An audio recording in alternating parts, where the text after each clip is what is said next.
There's such a beauty to us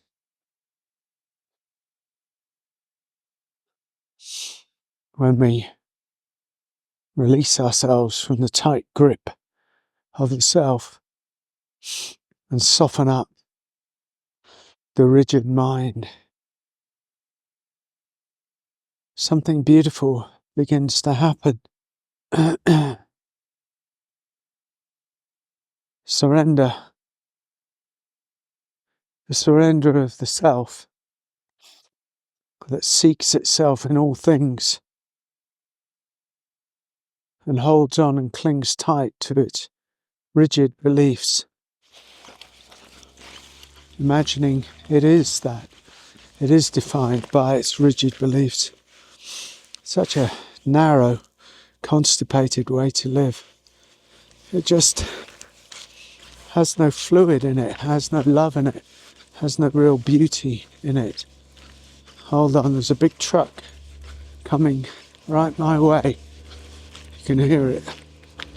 And in many ways it's really quite a journey to soften ourselves up, because we've become, like I said, defined by our beliefs. We hold on to identity. I am this, I am that. And in some ways to the self it doesn't matter what kind of quality it has. I might be a good self, I might be a victim, might be an angry man, I might be the one who can't get on in life. Any definition at all that we have of ourselves, any definition that we have of ourselves, and we assume to be us, doesn't really allow for any or much softening of the edges, of the boundaries. And I mean, it's understandable because in society, the way we've been brought up, everyone becomes a someone, whatever sort of someone that might be. As I said, it could be a broken someone, could be a depressed someone, an angry someone, a go-getter, successful someone, a failure someone, an artist. Of course, there are many variations to all this, and I'm not talking about the thing that we actually become, because it might be beautiful, of course. It might be, an artist, or we might slip through the cracks and be the broken one. What I'm actually talking about is the clinging to any identity at all creates a kind of rigidity, and the capacity for us to surrender that rigidity ends up or leads us to a garden of beauty, a part of the self or a deeper aspect of the self that is really quite beautiful because it's soft.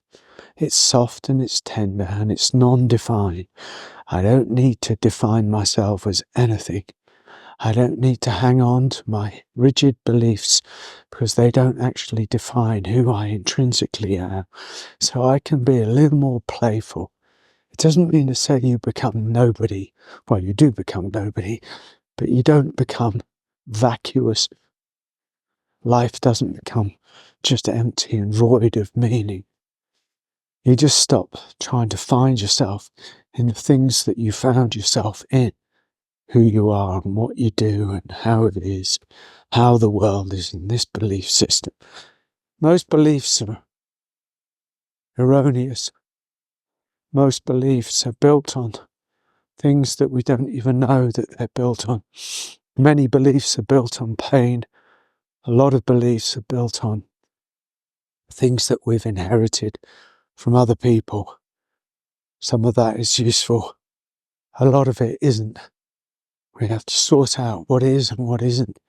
And we can only really do that from a place of deep inquiry. Inquiry into what we believe and why we believe it. Why do I believe myself to be this way?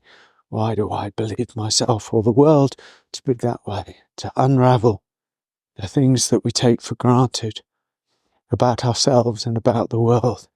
leads to mystery. And in mystery is something beautiful.